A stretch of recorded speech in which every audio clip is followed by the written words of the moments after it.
बिस्मिल्लाहिर्रहमानिर्रहीम सल्लल्लाहु अलैका या मोहम्मद। सामीन मोहतरम अस्सलाम वालेकुम रहमतुल्लाहि व बरकातुहू। कैसे हैं आप? दुआ है सदा खुश रहें, खुशियाँ सदा आपका नसीब रहें।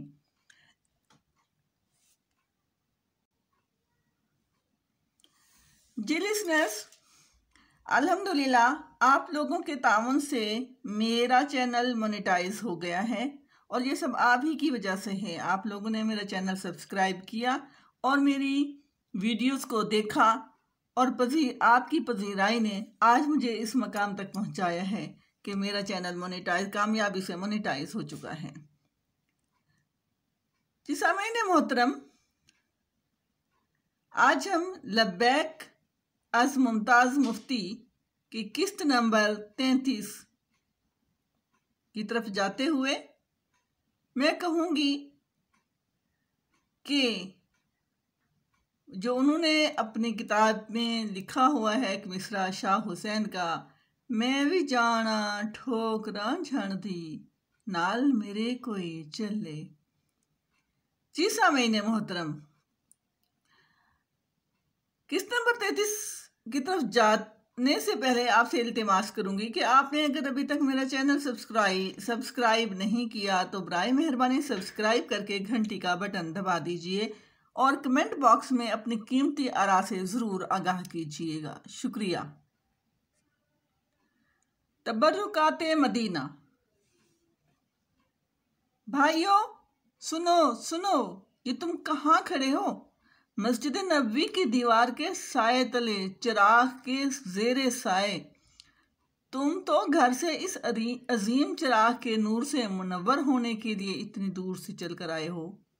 रुक जाओ भाइयों, ये तुम क्या खरीद रहे हो? तुम्हारे अजीज़ व अकरबा ने तो कहा था कि मदीना मुनव्वरा की तस्बीहें लाना। ये तस्बीहें मदीना मुनव्वरा की तो नहीं, ये तस्बीहें तो इटली की बनी हुई हैं। शायद इन मनकों में वो ज़रात भी शामिल हों जो रोमन क्रूसेडर्स के घोड़ों के सुमों से झड़े थे। ना, ये जाय नमाज ना खरीदना। ये जाय नमाज मदीने शरीफ की नहीं, इन पर तो यूरोप की छाप लगी है। जब तुम ये जाय नमाज वतन लेकर जाओगे और अजीज़ों को तोहफे के तौर पर दोगे तो वो समझेंगे कि ये जाय नमाज मदीना मुनव्वरा के बने हुए हैं और सुबह शाम इन जाय नमाज के हर तार को अकीदत से चूमेंगे, आंखों से लगाएंगे। भाइयों, अपने अजीज़ों को धोखा ना दो, ये जाय नमाज ना खरीदो। भाइयों, इस झिलमिल बाजार में कोई भी ऐसी चीज मौजूद नहीं जो मदीना मुनव्वरा या मक्का मुअज़्ज़मा की बनी हुई हो। कोई चीज नहीं जो सऊदी अरब की पाक सरजमीन की बनी हुई हो। ये जो खजूर के ढेर तुम देख रहे हो, जिन्हें दुकानदार मदीना शरीफ की खजूरों का हांका लगाकर बेच रहा है, ये भी मदीना मुनव्वरा की नहीं। यहाँ कोई चीज मदीना मुनव्वरा की नहीं, यहाँ कोई चीज सऊदी अरब की बनी हुई नहीं, यहाँ कोई चीज ऐसी नहीं जो किसी इस्लामी मुल्क की बनी हुई हो। तुमने अपना पेट काट काट कर तबर्रुकाते मदीना खरीदने के लिए पैसे जोड़े हैं और अब तुम वो पैसे यूरोप की बनी हुई मसनूआत पर खर्च कर रहे हो। ऐसी चीजों को खरीद कर तुम हर साल करोड़ों रुपए के मगरबी सरमायादारों की तिजोरियों में भर देते हो। यहाँ मदीना मुनव्वरा का सिर्फ एक तोहफा है, खाके पाक। सब्ज जंगले की सिलाखें जब कुदरत पहली मर्तबा हज पर गए थे तो उन्होंने मदीना मुनव्वरा पहुंचकर जज्बा अकीदत से मसहूर होकर मस्जिद नबवी सल्लल्लाहु अलैहि वसल्लम के सामने मैदान से चुटकी भर मिट्टी उठाकर अपनी आंखों में डाल ली थी। उनकी आंखें बोटी की तरह सुर्ख हो गई थीं। और फिर इस कदर सूज गईं कि 3 रोज तक खुल न सकी। इस आलम में वो रोज सोंटा टेक टेक कर मस्जिद नबवी में पहुंचते और फिर सारा दिन सूजी हुई बंद आंखों से वहां बैठ रहते, क्योंकि बार बार मस्जिद से आना और वहां जाना उनके लिए बेहद मुश्किल था। मैंने कुदरत से कहा था, ये आपने क्या किया? ये तो सरासर हमाकत थी। हाँ, वो बोले, थी तो हमाकत। हमाकत तो थी, तो की क्यों?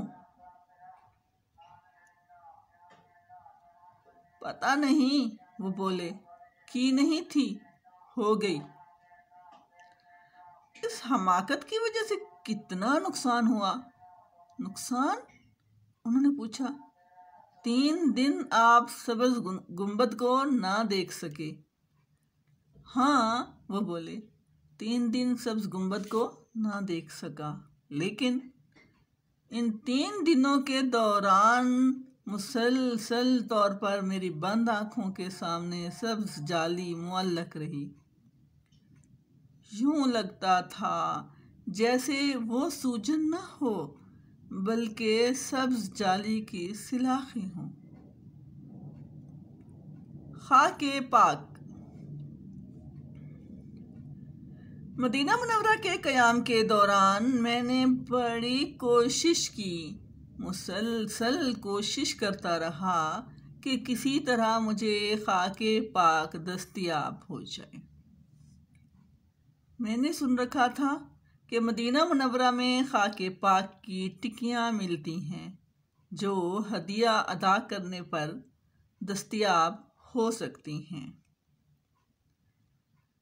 जगह जगह मैंने राहगीरों से, दुकानदारों से, ज़ायरीन से पूछा कि खाके पाक कहाँ मिलेगी। जवाब में सब ने नफ़ी में सर हिला दिया। किसी शख्स ने मुझे ये ना बताया कि वो कहाँ से दस्तयाब हो सकती है। आखिर एक रोज़ मुझे मस्जिद नबवी सल्लल्लाहु अलैहि वसल्लम में बैठे हुए एक ज़ायर ने हामी भर ली। बोला, मेरे पास तो नहीं, लेकिन मुझे इल्म है कि वो कहाँ दस्तयाब हो सकती है। चूंकि वो मकाम मेरे डेरे के करीब है, लिहाजा अगर आप चाहें तो मैं कल आते हुए चंद टिक्कियाँ खरीद लाऊं। आप मुझे कल नमाज असर से कबल मस्जिद से बाहर बाबे निस्वा पर मिलिए और अपनी चीज़ ले लीजिए।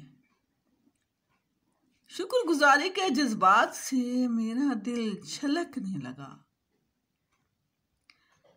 उस रात रह रह कर मुझे ख्याल आता कि शुक्र है मैं वतन जाते हुए एक चीज़ तो ऐसी ले जा सकूंगा जो मदीना मुनव्वरा की है। अगले रोज़ बाबे निस्वा के बाहर वही ज़ायर मुझसे मिला। उसे देखते ही मैंने बाआवाज़ बुलंद पूछा, क्या खाके पाक ले आए? उस पर वो घबरा सा गया। मेरा हाथ पकड़कर वो मुझे दूसरी तरफ ले गया। जब वो मुझे खाके शिफा की टिक्कियाँ दे रहा था तो पीछे से सऊदी पुलिस के सिपाही ने उसका हाथ पकड़ लिया और फिर घसीटते हुए उसे ना जाने कहाँ ले गया। मैं हैरान खड़ा का खड़ा रह गया। समझ में ना आ रहा था कि बात क्या है। उसी शाम मैंने उसका तज़किरा कुदरतुल्लाह के राब्ता अफसर से किया। वो कहा मारकर हंसा। बोला, मुफ्ती साहब, यहाँ कुछ लोगों ने खाक पाक की टिक्कियाँ बनाने का कारोबार शुरू कर लिया था। इस पर सऊदी हुकूमत ने खाके पाक को बेचने को गैर कानूनी करार दे दिया है। अब यहाँ खाके पाक बेचना जुर्म है। जज्बा इंतकाम।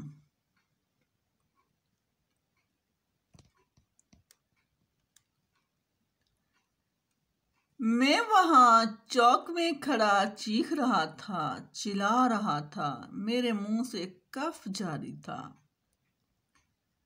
भाइयों, यहाँ कोई चीज ऐसी नहीं जिस पर मदीना मुनव्वरा की छाप लगी हो। कोई चीज ऐसी नहीं जिसे मुतबर्रिक समझा जा सके। यहाँ की खाके पाक भी मदीना मुनव्वरा की मिट्टी से नहीं बनी हुई, वो भी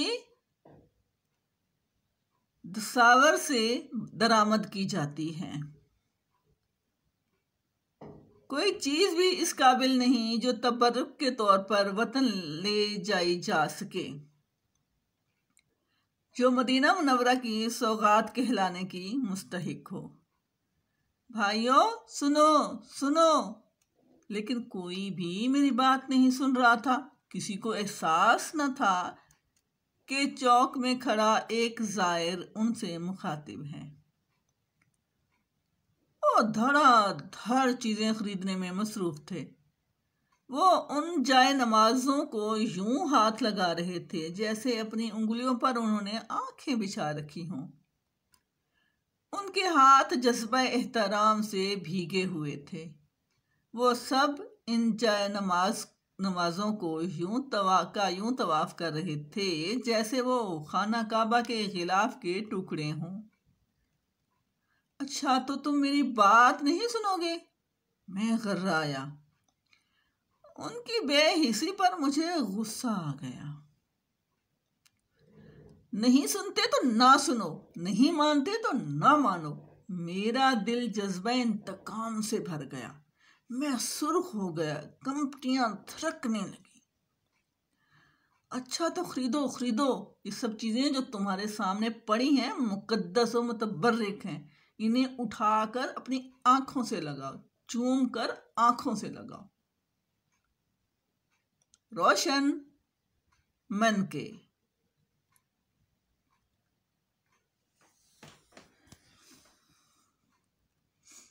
रोशन मन के। हाँ हाँ, ये तस्बीहें मदीना मुनव्वरा की मिट्टी से बनी हैं। ये जाए नमाज खाना काबा के गिलाफ से काटे हुए टुकड़ों से बने हैं। खजूरें इस पेड़ से लगी थी जो सब्ज गुंबद के पिछवाड़े लगा हुआ है। खरीदो खरीदो, इन सब चीजों को समेट कर ले जाओ। ये तुम्हारे घरों को मुतबर्रिक बना देंगी, तुम्हारी जिंदगी में बरकत का बायस होंगी। खरीदो। जज्बा इंतकाम जुनून बनकर मेरे जहन पर सवार हो गया। मैंने एक जस्त लगाई और तस्बीहों के ढेर के करीब जा पहुंचा। ये अंधेरे में चमकने वाले मनकों की तस्बीहें जो हैं 4 दर्जन, ये सियाह मनकों वाली 3 दर्जन, ब्राउन मनकों वाली 8 दर्जन। अभी बांध दो, अभी। ना ना, इन्हें अखबार के कागज में ना लपेटो, अहमक। क्या तुम्हें पता नहीं कि ये मदीना मुनव्वरा की तस्बीहें हैं? उन्हें मेरी चादर में डाल दो। और ये जाए नमाज और ये खजूरें और ये मार्केट के ऊपर बैठे हुए इब्लीस के दांत यूं चमक रहे थे जैसे वो इटली के बने हुए अंधेरे में रोशन होने वाली तस्बीहों के रोशन मन के हों।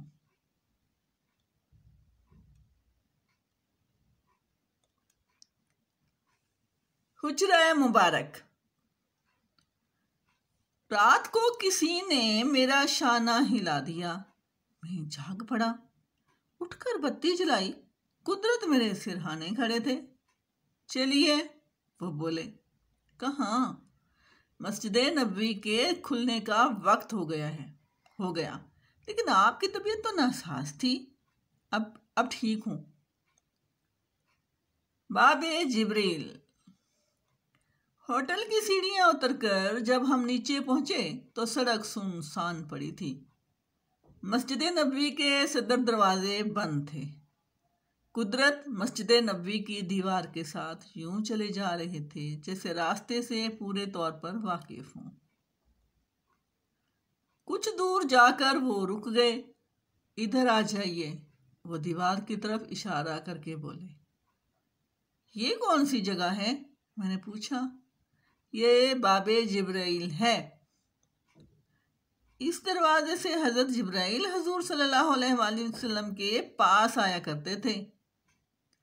वो एक छोटा सा दरवाजा था। दीवार के साथ साथ जायरीन की कतार लगी हुई थी। अंधेरे में वो अच्छी तरह नजर नहीं आ रहे थे। हम दोनों दीवार के साथ कतार में खड़े हो गए। ये दरवाज़ा कहाँ खुलता है? मैंने पूछा। हुज्रा मुबारक में। यहाँ नवाफिल पढ़ना अफजल इबादत है। कई एक मिनट हम वहाँ दीवार से लगे खड़े रहे। आंखें अंधेरे से मानूस हुईं तो मैंने देखा कि कतार में खड़े ज़्यादातर लोग उम्र रसीदा, नातवा और नहीफ थे। उनकी गर्दनें हिल रही थीं, हाथों में तस्बीहें चल रही थीं, टांगें लड़खड़ा रही थीं। अंदाज में इंतहा की खाकसारी थी। दरवाज़ा खुल गया। हम सब बारी बारी अंदर दाखिल हो गए। तो ये एक छोटा सा कमरा था। पता नहीं अंदर दाखिल होते ही इन नहीफ और नज़ार बूढ़ों को क्या हुआ कि उनकी गर्दनों ने हिलना बंद कर दिया, टांगों ने लड़खड़ाना छोड़ दिया। पता नहीं उनमें इतनी ताकत कहाँ से आ गई। जिस तरह कोई दुबली पतली आसेबज़दा लड़की पर दफतन जिन चढ़ जाता है, वो उठकर बैठ जाती है। अकड़ी हुई गर्दन, चढ़ी हुई लाल सुर्ख आंखें, और वो आलमे दीवानगी में इधर उधर देखती है। उसमें इतनी कुव्वत उभर आती है कि 4 आदमी भी उसे संभाल नहीं सकते। जज्बा जुनू। हुजरे में दाखिल होते ही उन 10-15 नहीफ और नज़ार बुढ़ों पर ऐसी कैफियत तारी हो गई जैसे वो सब के सब जिन बन गए हों।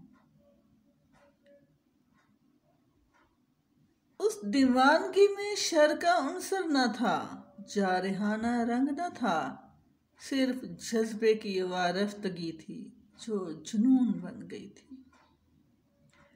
हुजरे में दाखिल होते ही कुदरत ने दीवार के पास खड़े होकर नवाफिल की नियत बांध ली। उसके पास ही मैंने भी 2 रकत नफिल की नियत बांधी। दफ्तन पीछे से एक धक्का आया। मैं हवा में उछला और कलाबाजी खाकर मुकाबिल दीवार से जा टकराया।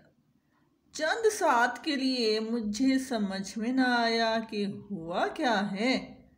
फिर याद आया कि मुझे नफिल पढ़ने हैं।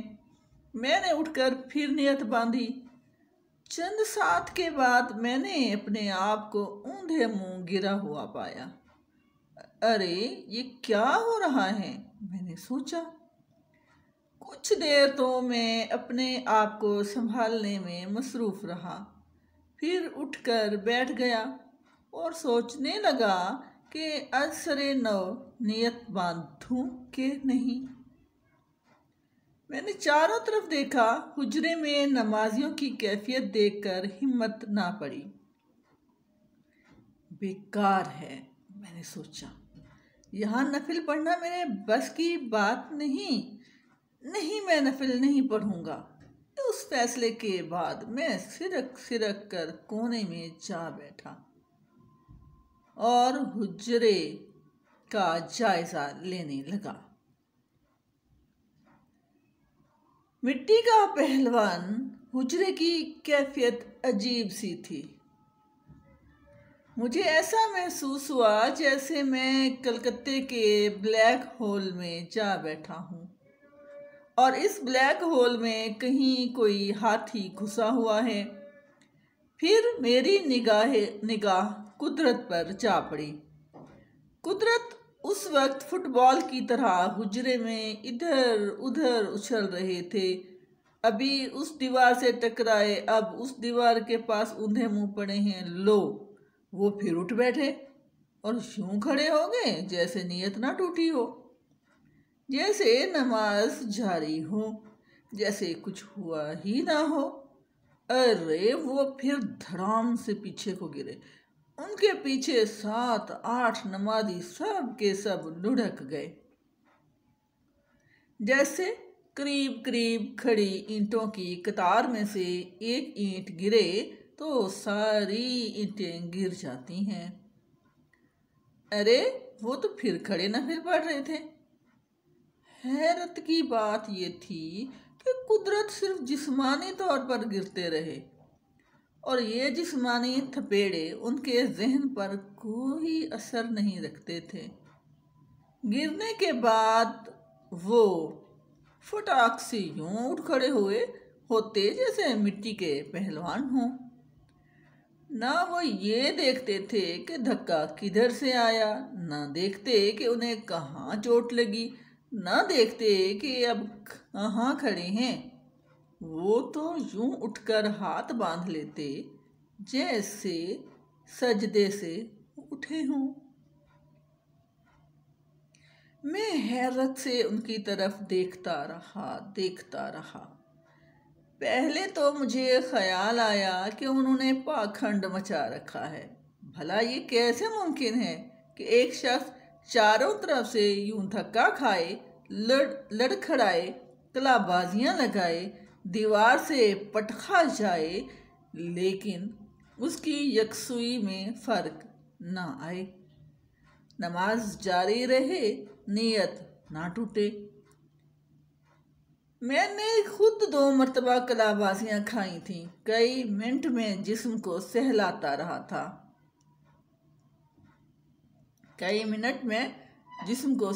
रहा था। नमाज की बात छोड़िए, एक बार तो मैंने अपने आप को ये सोचते हुए पकड़ लिया था कि अब की बार जिसने मुझे धक्का दिया बढ़कर उसकी गर्दन दबोच दूंगा। तेरे फलां के फलां।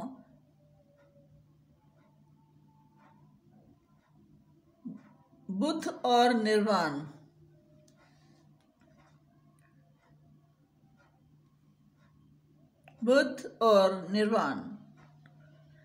कुदरत के अलावा वहाँ दूसरे लोग भी नफिल पढ़ने की कोशिश में लगे हुए थे। उन्हें भी धक्के लगते थे, वो भी लड़खड़ा कर गिरते थे और कोशिश करते थे कि नियत ना टूटे, लेकिन उनकी तवज्जो भटक जाती, इधर उधर देखने लगते और उन्हें फिर से नियत बांधनी पड़ जाती थी। फिर जो मैंने देखा कि एक ताज़ा धक्का खाने के बाद कुदरत मेरे करीब आ खड़े हुए। मैंने उनकी तरफ गौर से देखा। उनके चेहरे को देखकर मैं हक्का बक्का रह गया। चेहरे पर इस कदर सुकून था जैसे पहाड़ के वीराने में स्नो लाइन से ऊपर किसी कुह में तन्ने तन्हा कोई योगी ध्यान लगाए बैठा हो। उनके चेहरे पर कोई उलझन न थी, फिक्र की कोई सिलवट न थी, आज़ादगी का कोई निशान न था। ऐसे लगता था जैसे वो बड़ के दरख्त के नीचे बैठे हुए बुद्ध हों जिन्हें निर्वाण हासिल हो चुका हो। नहीं, ये नहीं हो सकता। ये कैसे हो सकता है? ये तकाज़ा बशरी के मुनाफी है। ये लोग जो इस अफरा तफरी में भी ध्यान लगाए रखने की सलाहियत रखते हैं, क्या बशरी तकाज़ों से बेनियाजी हासिल कर चुके हैं? तफ्तन मुझ पर इंकशाफ हुआ, इनके सिर्फ वही लोग इस हुजरे में नफिल अदा कर सकते हैं जिन्हें अल्लाह ने नेमत अता की है।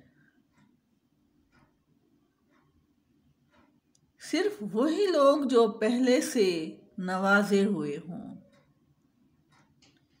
सिर्फ वही लोग जिन्हें पहले ही से अल्लाह और मोहम्मद सल्लल्लाहु अलैहि वसल्लम की खुशनुदी हासिल है।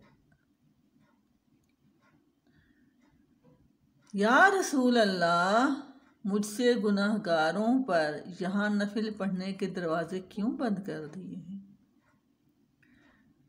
मुझसे दुनियादार जिन्हें यकसुई की ताकत हासिल नहीं, जो पहले ही से नवाजे हुए नहीं, वो इस नेमत उज़्मा से क्यों महरूम हैं?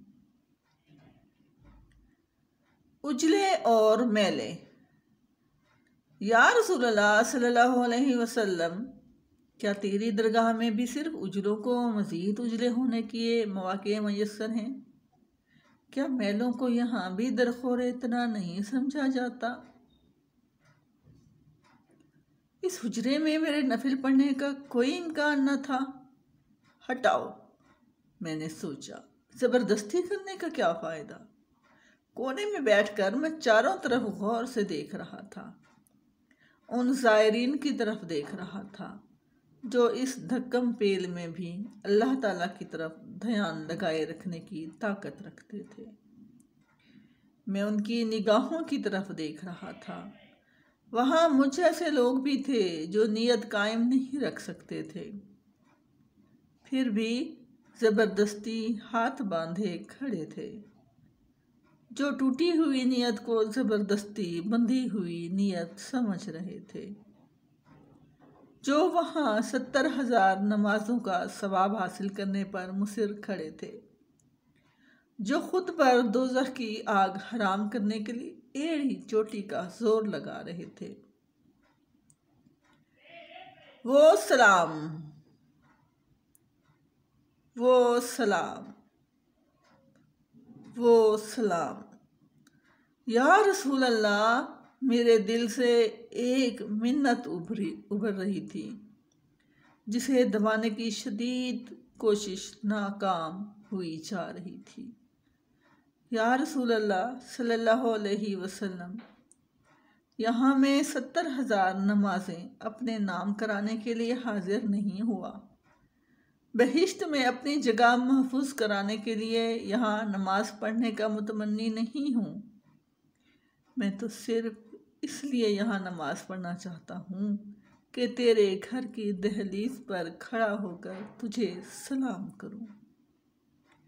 वो सलाम नहीं जो दूसरे पर सलामती भेजता है, वो सलाम नहीं जो किताबों में लिखा होता है, बल्कि वो सलाम जो एक अदना आजिज़ मस्कीन शख्स एक आला और अरफा हस्ती को झुककर माथे पर हाथ रख कर करता है।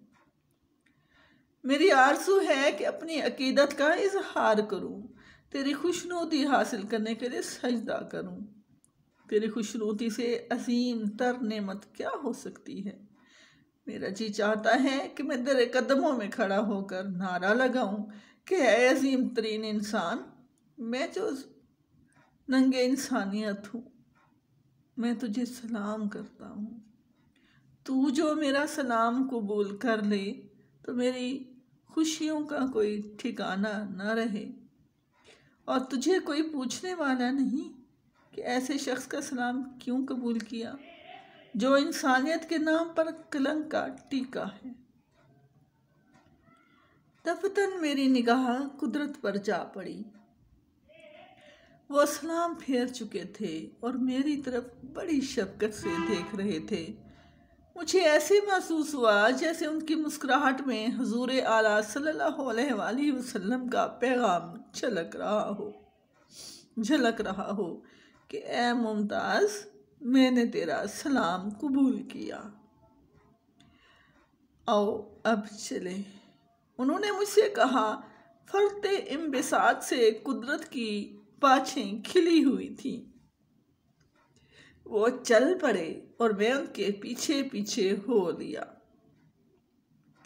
बाबे जिब्राइल से ज़ायरीन का एक ताज़ा रेला आया और हम चश्मे ज़दन में हुजरे से बाहर निकल गए। मैंने देखा कि मस्जिद नबवी के उस हिस्से में जा निकले हैं जो तुर्की तामीर का छपा हुआ वसी और तवील दलान है। तुर्की तामीर का छता हुआ वसी और तवील दालान है जिसमें यहाँ वहाँ कतार में कई स्तून खड़े हैं। कुदरत दालान में दाखिल होते ही दाएं मुड़ गए। हमारे सामने मज़ारे मुकद्दस का सब्ज जंगला था। जंगले के सामने कुदरत रुक गए और हाथ उठाकर दुआ पढ़ने लगे।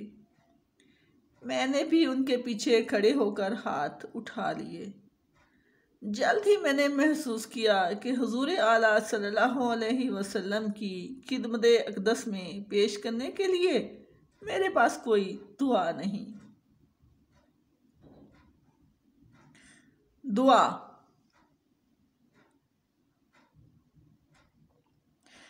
के मामले में आम मुसलमानों की तरह बहुत अहमक वाक़े हुआ हूँ। न जाने क्यों दुआ मांगते वक्त मेरे दिल की गहराइयों से ये ख्याल उभरता है कि दुआ सुनते वक्त अल्लाह ताला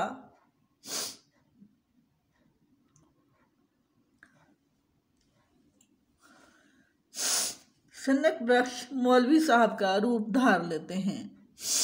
पहले वो नाक पर रुमाल रख लेते हैं, फिर हाथ में एक चिमटी पकड़ लेते हैं और गंदी, गलीज, हवस भरी और नाजायज़ दुआओं को उस चिमटी से उठा कर दूर फेंक देते हैं। फिर नाक से रुमाल हटाते हैं, चिमटी एक तरफ रख देते हैं और हाथ धोकर बची खुची साफ सुथरी दुआओं का जायज़ा लेते हैं। उनमें से भी नामाकूल दुआएं निकालकर फेंक देते हैं और फिर बकिया दुआओं को एक तरफ रख देते हैं कि फुर्सत के वक्त उन पर गौर करेंगे।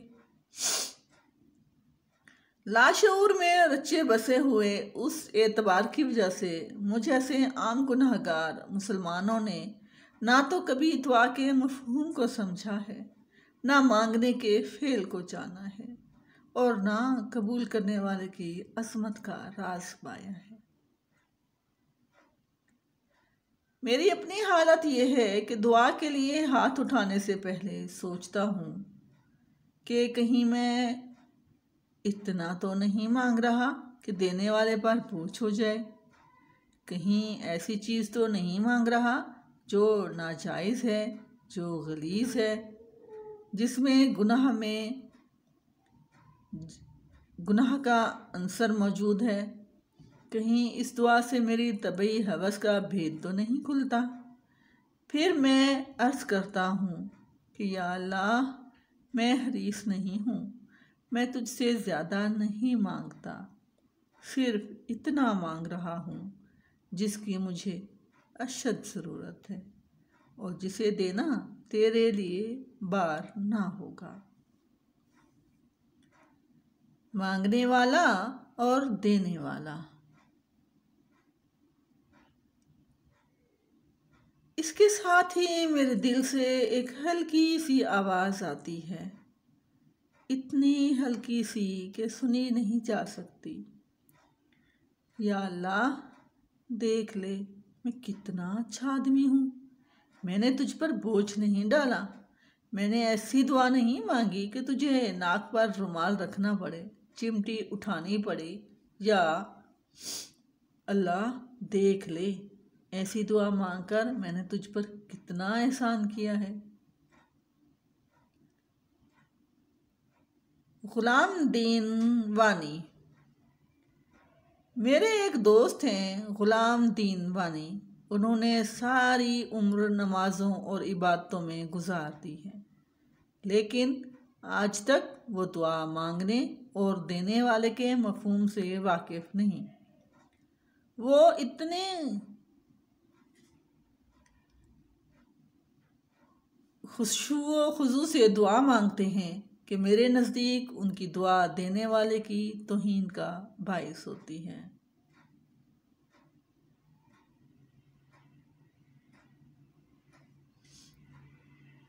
उनकी दुआ का मतन कुछ ऐसा होता है कि या बारी ताला, बेशक मुझे ज़्यादा ना दे, लेकिन इतना तो दे कि मेरा गुजारा हो जाए। या अल्लाह, और क्या अर्ज़ करूं, तू मालिक है, जैसे तेरी मर्ज़ी। मैंने बार बार गुलाम दीन वानी को समझाने की कोशिश की है कि बारी ताला के हुजूर में दुआ मांगो तो उस पर कबूल करना आयद करने की कोशिश करो, यूं कि बारी ताला, मेरा काम मांगना है, तेरा काम देना है। तू जो बिन मांगे देता है, मांगने पर क्यों ना देगा, जरूर देगा। या बारी ताला, मुझे दे, इतना दे कि फिर मांगने की हाजत ना रहे। बारहा मैंने वानी साहब से कहा, या तो मांगो और देने वाले पर पूरा भरोसा करके मांगो, और या ना मांगो। ये क्या जुल्म करते हो कि मांगते भी हो और साथ ही ये भी ताकीद करते जाते हो कि ज़्यादा ना देना, फिर अपने मुसलसल तंगदस्ती पर रोते भी रहते हो। ये क्या दुख है कि एक तरफ तो मांगते हो, दूसरी तरफ देना या ना देना उसकी मर्जी पर छोड़ देते हो कि आगे तू मालिक है, जो तेरी मर्जी।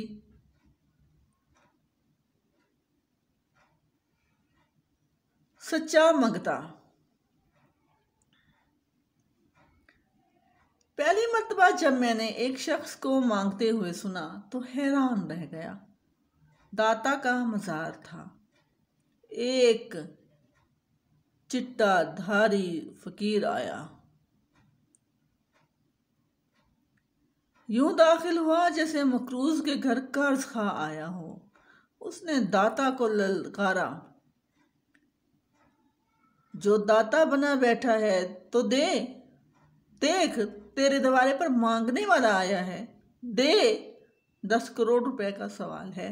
10 करोड़ रुपए, 10 करोड़ रुपए, 10 करोड़ रुपए चिल्लाता हुआ वो दूसरे दरवाजे से बाहर निकल आया।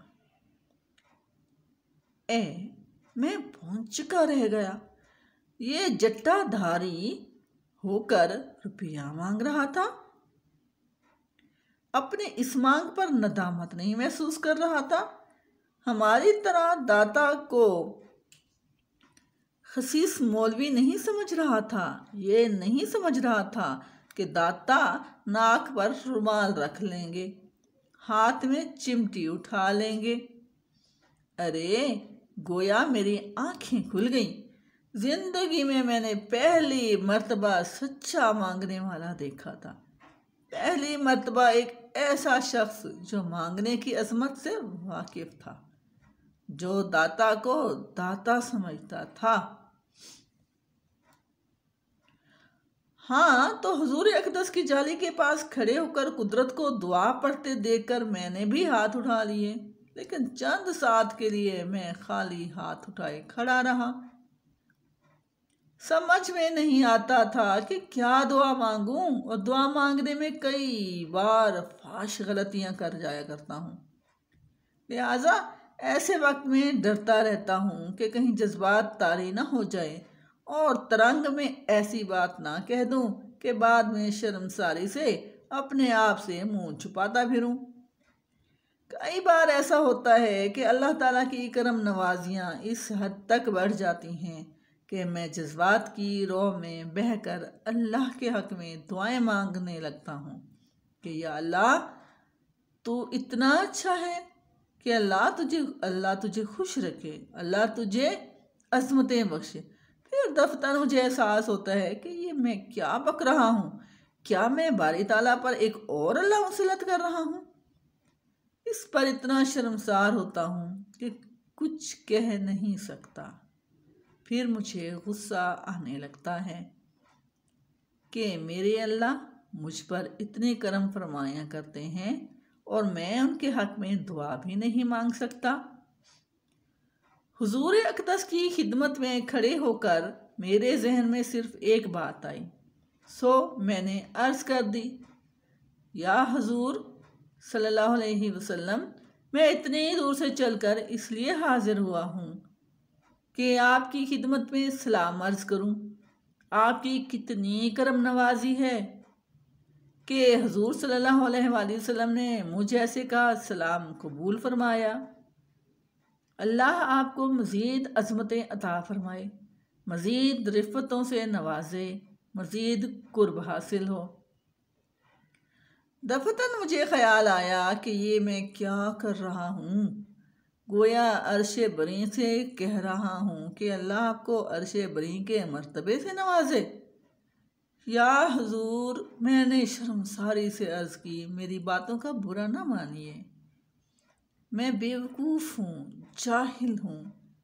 एन उस वक्त मुझे द्रूदे ताज याद आ गया और मैं हुजूर की हम्दो सना में अपनी खफत मिटाने की कोशिश करने लगा। जी तो सामीन, आपने सुनी किस्त नंबर 33। उम्मीद है आज जो मैंने इतना अरसे बाद इस किस्त को अपलोड किया, नशर किया, तो आपकी तशनगी दूर हो गई होगी, क्योंकि आज मैंने 2 इकसात पर मबनी मवाद को एक किस्त में ढालकर नशर किया है। सामीन मोहतरम, मेरी इस्लाह फरमाते रहिएगा और ये इस्लाह का काम आप कमेंट बॉक्स में कर सकते हैं। ये मैं सिर्फ इसलिए नहीं कह रही कि कमेंट बॉक्स में आप इस्लाह करें कि रेटिंग में इजाफा हो, व्यूज़ बढ़ें या कमेंट्स आएंगे, तो मैं सिर्फ इसलिए कह रही हूँ कि बंदा बशर है, गलती हो जाती है। और ख़ास तौर पर ये किताब मैंने डाउनलोड की हुई है और इससे मैं पढ़ती हूँ, तो कहीं पे यहाँ पे भी प्रिंट की गलती, टाइपिंग की गलती आ जाती है, लफ्ज़ क्लियर नहीं हो पाता, तो कोई भी गलती हो जाती है। तो लिहाजा अव्वल ये कि गलती की माफ़ी की खास्तकार हूँ, दूसरा ये कि मेरी इस्लाह करते रहिए ताकि मैं बेहतर से बेहतरीन अंदाज में प्रोग्राम को पेश करती रहूँ। इसके साथ ही राबिया इरफान को इजाज़त दीजिए। अल्लाह हाफिज़।